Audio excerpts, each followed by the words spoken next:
Olá a todos, eu me chamo Maíra Abreu e é com muita gratidão que venho aqui fazer essa fala em homenagem ao nascimento do Allan Kardec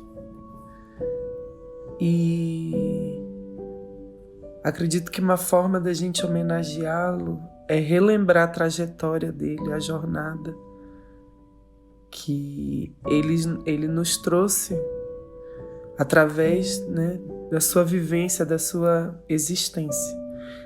Então, nada mais justo celebrar e homenageá-lo, resgatando a trajetória,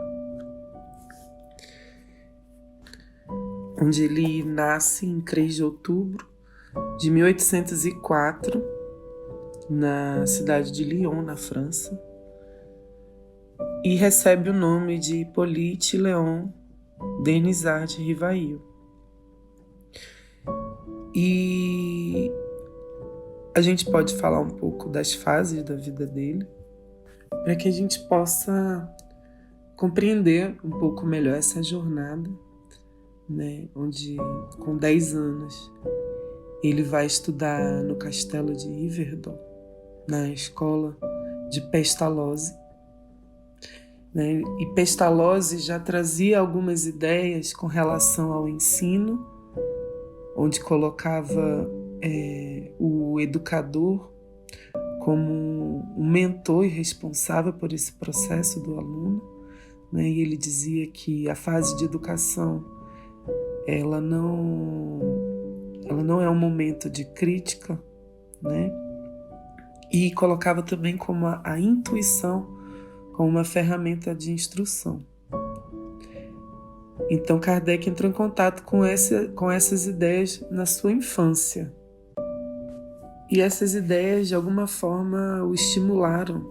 Ele, já na adolescência, auxiliava os próprios alunos, amigos, colegas, na explicação, e ele entra na escola de bacharelado de Ciências e Letras, e é quando ele retorna para a França e se torna pedagogo, onde o principal foco dele era com a questão da democratização do ensino público, e ele tem publicações científicas dentro dessa área. E ele mesmo lecionava de forma gratuita alguns assuntos, como química, matemática, na época chamada aritmética, física, anatomia comparada, astronomia. O fato é que nesse caminho, onde ele se torna professor, pesquisador, o contexto científico era que estavam se investigando as teorias do eletromagnetismo na área acadêmica. E a França, como um polo científico no mundo, tinham muitas sociedades acadêmicas, inclusive as quais a própria Allan Kardec fazia parte, como Hippolyte, E nesse período, que data mais ou menos de 1855, existiam alguns efeitos que começaram a ser investigados, que eram observados em apresentações, basicamente para entretenimento, de magnetizadores, que eram pessoas que levitavam coisas, como as mesas que giravam. Ficou conhecido pelo fenômeno das mesas girantes. E era tido como charlatões, que provocavam aqueles efeitos de alguma maneira. E então Kardec passou a investigar esses efeitos, e a partir daí ele mesmo começou a perceber que se tratava de algo que não era apenas um efeito, que tinha uma causa. E ele se voltou à investigação dessa causa. Existem vários registros, né? Existe um filme sobre a biografia de Allan Kardec, que eu recomendo. E que o que é bacana, interessante da gente destacar nesse contexto é que Kardec começou ali a trazer uma metodologia para aquele tipo de análise. Então, talvez a contribuição maior que Kardec nos traz seria a forma que ele encontrou de realizar essa pesquisa.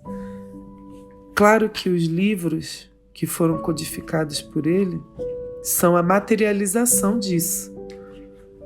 Mas, como ele mesmo diz, né, ele não colocou a autoria, né, nessas publicações porque eram canalização dele para a mensagem que os espíritos mandavam. Então, livro dos espíritos, né? Ele mesmo não botou o nome dele, ele colocou o pseudônimo de Allan Kardec e destacava, né, que apesar dele ter uma equipe de médiuns trabalhando, que foi utilizada durante essa pesquisa, que aquela mensagem foi um trabalho feito por uma equipe espiritual. E ele ali, naquela situação, ele se colocou como observador. Então, talvez por ter toda essa trajetória, né, dessa forma pedagógica, de pensar a vida, inclusive com um olhar de muito respeito à criança, né, à fase de aprendizado, ele começou a perceber que ali existia uma ciência, um campo de ciência, né? E inclusive no livro dos médiuns, o qual eu recorro aqui,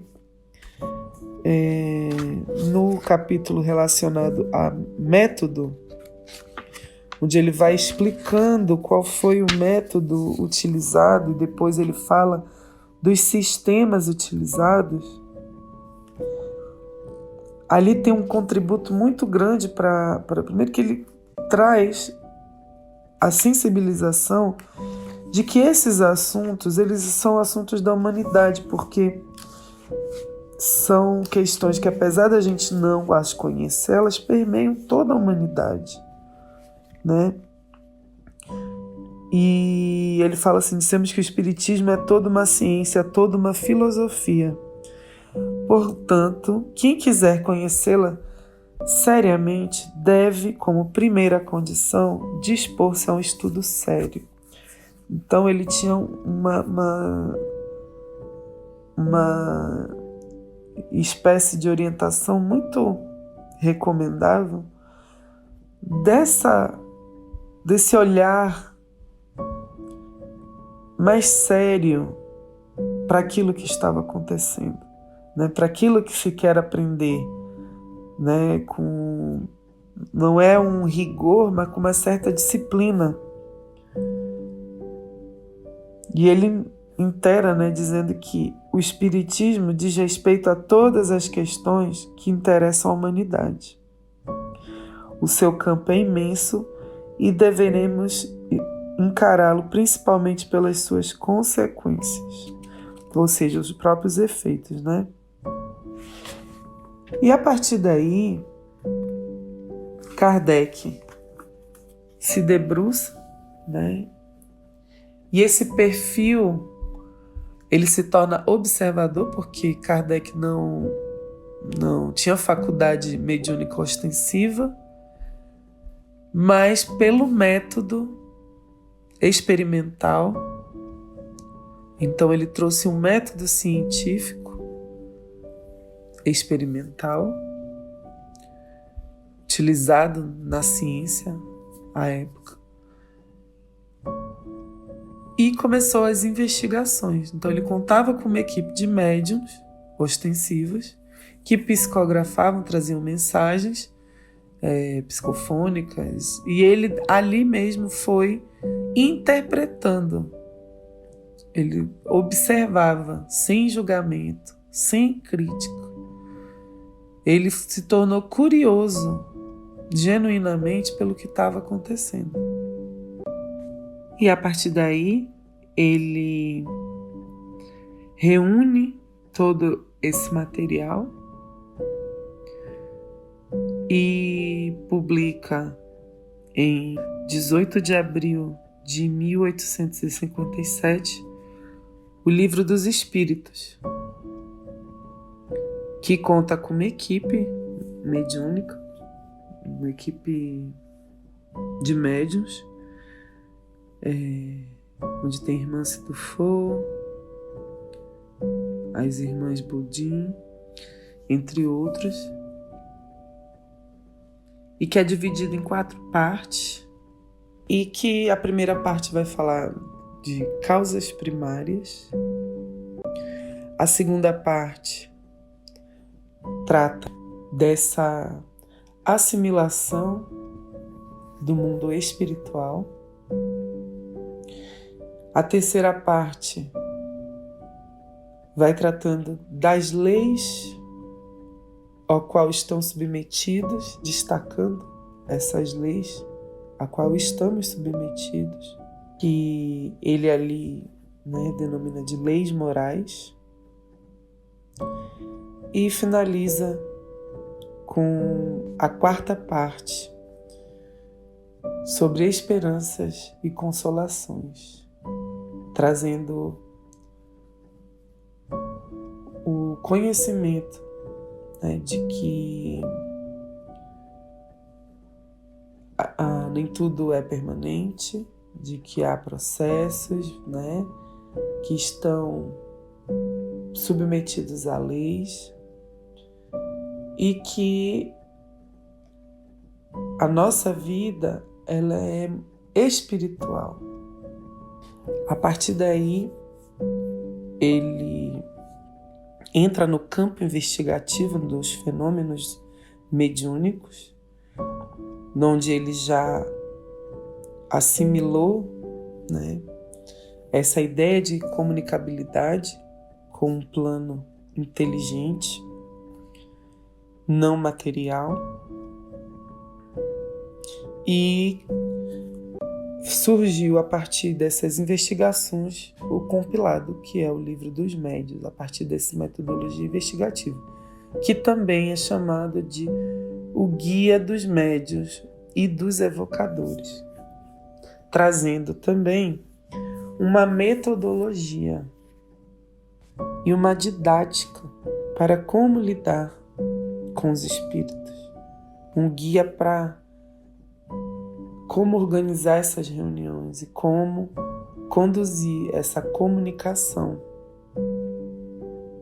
Então, em 1861, é publicado o Livro dos Médiuns, que o Jacobson Trovão, que é o dirigente da FEB da área mediúnica, né, ele conduziu um estudo dessa obra, o Livro dos Médiuns, em formato de teleaulas, né, disponíveis no YouTube, que eu também super recomendo, onde ele, a partir desse entendimento, dessa dinâmica, né, traça aprofunda na questão das leis morais, onde ele começa então a produção e compilação do que veio ser conhecido como Evangelho segundo o Espiritismo, usando a base de ensino moral de Cristo, trazendo um detalhamento aí das leis morais, e depois a publicação de O Céu e o Inferno, que traz o aspecto da justiça divina sobre a ótica do Espiritismo, como principal pano de fundo a lei divina ou natural de ação e reação ao qual estamos todos submetidos, onde também desconstrói a ideia de céu e inferno, trazendo para nós toda uma responsabilidade com a nossa existência e com o momento ao qual nós estamos vivendo. E para pautar essa ideia, né, essa desconstrução, ele lança a Gênese, que trata basicamente das questões científicas da doutrina espírita e as bases para a criação do mundo como nós o concebemos.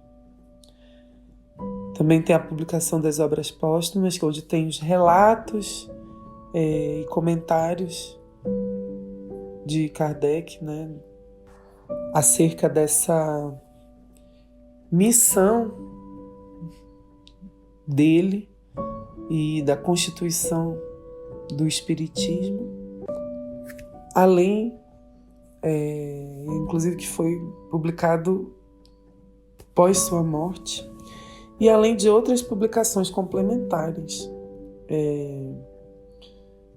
como Viagem Espírita, o Espiritismo em sua expressão mais simples, ambos datados de 1862, entre outros. Textos estes que eram publicados na Revista Espírita, que era uma revista científica de estudos psicológicos, então eles eram publicados no formato de artigo, então também sendo difundido no campo da ciência psicológica, né? Então, as ideias, né, que foram organizadas por Kardec começavam a também serem espalhadas após a organização e sistematização que virou e gerou as 5 obras básicas da doutrina espírita. O que vale também ser destacado é que Kardec, antes de entrar em contato com o que veio a gerar todo esse sistema e organização da doutrina espírita, ele já vinha investigando e questionando a respeito dos sistemas de ensino, né? E ele tinha uma grande pergunta que era o que precisa ser adaptado no ensino para as necessidades do momento atual.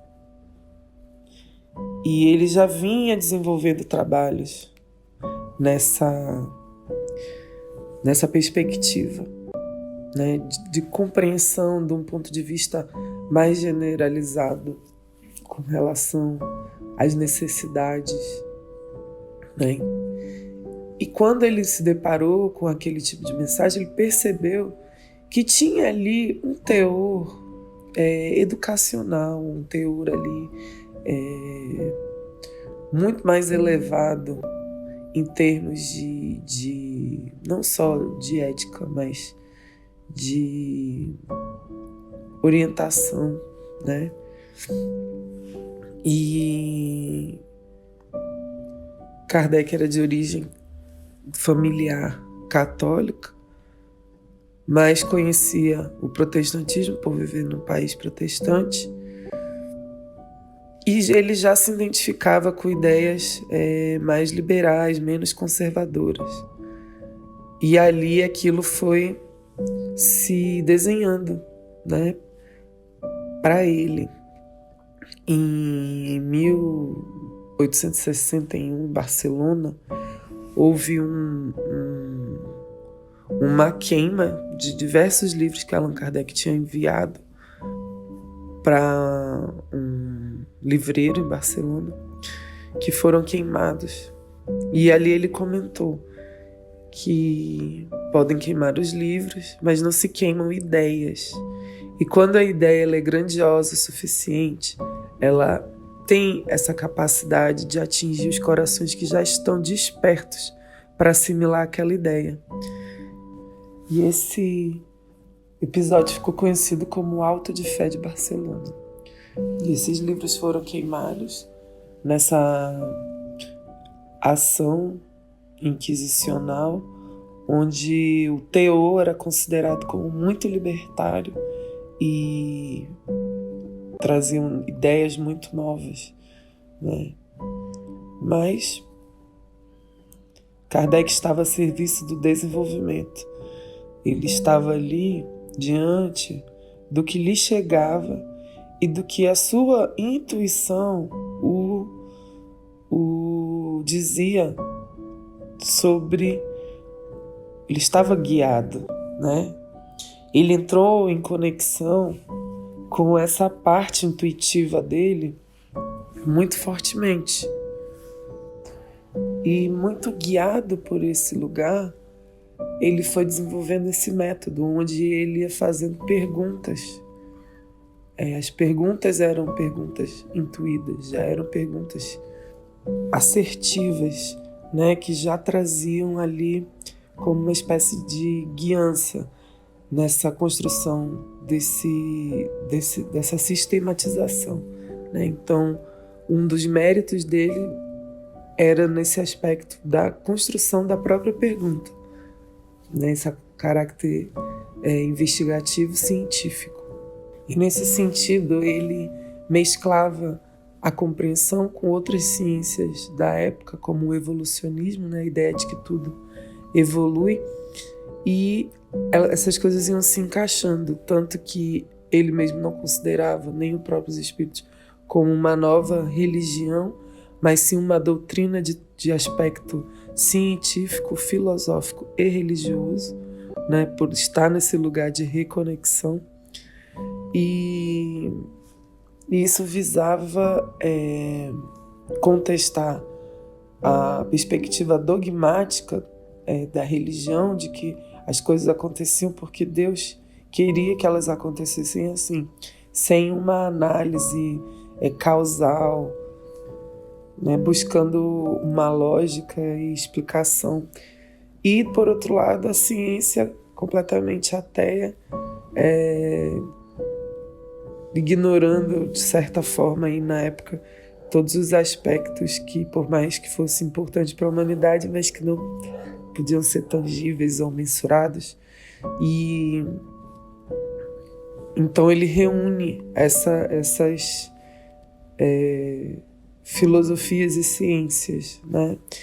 O que ele chama de fé raciocinada, usando bases lógicas e de raciocínio para compor essa compreensão. Nisso, trazendo uma corresponsabilidade, né, na nossa autogestão da nossa vida, das nossas escolhas, da nossa consciência, do nosso autodesenvolvimento. Então, as principais ideias, né, que Kardec nos oferece é a questão da educação infantil para o aqui e agora, para esse estado de presença, a educação do espírito para uma vida futura e nos trazendo essa consciência de corresponsáveis e co-criadores da realidade que a gente vivencia com livre-arbítrio, quer dizer, liberdade de escolha, com deveres e com direitos de se educar, né, a fim de desenvolver os níveis de aperfeiçoamento das nossas virtudes, das nossas habilidades, né, daquilo que nós internamente já sabemos que devemos desenvolver, né? E de que Deus, que é a causa primária de todas as coisas, a inteligência suprema, onipotente, onipresente e onisciente, ela atua através de nós, não de fora para dentro, né? Não há uma salvação que venha de fora para dentro, mas que é necessário esse desenvolver para que a gente atinja esses níveis, estados de consciência que vem sendo oferecido como um método, né? Então, os livros da doutrina espírita, elas são um guia e uma orientação para que a gente possa fazer esse desenvolvimento, e por isso requer estudo, requer prática, disciplina, e foi isso que Allan Kardec trouxe para nós, né? Ele colocou a necessidade do estudo, né, daquela nova doutrina e criou um centro de estudos espíritas, né, na França, onde ele morava, que talvez tenha sido o primeiro centro espírita e que tinha a parte experimental com o desenvolvimento mediúnico, com equipe de estudo, né? Então é um contributo muito relevante às novas ideias que ele acessou e que ele, com a sua capacidade de percepção, de organização, conseguiu sistematizar e trazer para a gente como esse método que a gente conhece hoje da doutrina espírita, que realmente é libertador, né? Liberdade pelo conhecimento, pela consciência, onde a gente vai se tornando cada vez mais habilitado a desenvolver as nossas virtudes e também a solucionar as questões que aparecem para a gente com mais clareza e gerando menos sofrimento, né? Pela própria capacidade do raciocínio, né? Diante da situação que se coloca para nós. Então, nesse sentido, queria convidá-los agora, nesse momento, para que a gente possa fazer uma prece em homenagem e em agradecimento à contribuição de Kardec para a humanidade. Agradecer a oportunidade de estarmos em contato com as ideias da doutrina espírita, que nos geram alento, que trazem para nós compreensão, nos libertando de ideias que possam estar trazendo e gerando sofrimento para nós, nos oferecendo novas perspectivas. E que possamos cada vez mais estar em contato com o nosso sentimento, nos dando guiança para lidarmos com as vicissitudes do dia a dia. E é na certeza de que nos aproximamos da equipe do nosso Mestre e amigo Jesus, fortalecendo a nossa fé, como Ele mesmo disse, que a nossa fé nos cura, que possamos cada vez mais nos fortalecermos no desenvolvimento, na nossa dedicação, na compreensão, não só dos aspectos individuais da nossa existência, mas também nos coletivos, nos tornando propagadores da máxima do Cristo, não só pelas nossas palavras, mas pelas nossas atitudes, pelo nosso pensamento e o nosso sentimento. Agradecidos estamos por estarmos neste momento da Terra, fazendo parte desse processo de transição ao qual nós encarnamos não de forma aleatória, que possamos resgatar a nossa missão, porque tu mesmo disseste que muito será dado, muito será cobrado.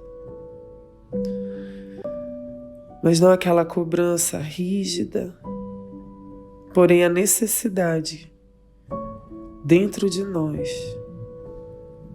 de oferecer aquilo que já nos sobra. E é nessa certeza de que estamos sendo orientados que nos colocamos como servidores da tua vinha, nos fortalecendo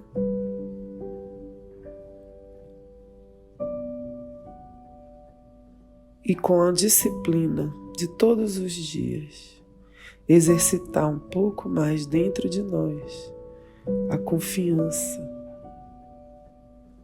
nos libertando da vontade de controlar o que vai acontecer, da vontade de controlar o comportamento dos outros, mas voltando para nós, todo o trabalho educacional de nós mesmos. Nós agradecemos também, homenageando a existência de Hippolyte Léon Delisle de Rivail, com o codinome de Allan Kardec, pela contribuição significativa para que possamos avançar individualmente e coletivamente, fazendo a compreensão dos aspectos científicos, dos aspectos emocionais, psicológicos,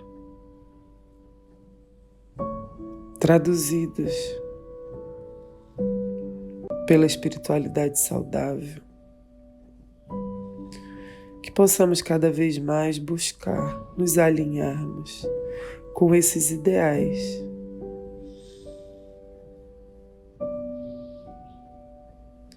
e é na certeza de que tu estás entre nós, Senhor, que fortalecemos a nossa fé e a nossa esperança, de que possamos construir uma individualidade mais conectada e uma sociedade de seres cada vez mais conscientes do seu papel, da sua missão, da sua existência a cada dia.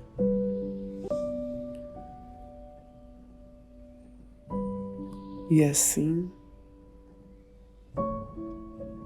te agradecemos também por esta oportunidade de fala, de conexão com todos aqueles que vão ouvir essa mensagem. Que possamos todos ser envolvidos nesses fluidos formados agora pela união dos nossos pensamentos. Deus nos abençoe e nos guie. Que assim seja.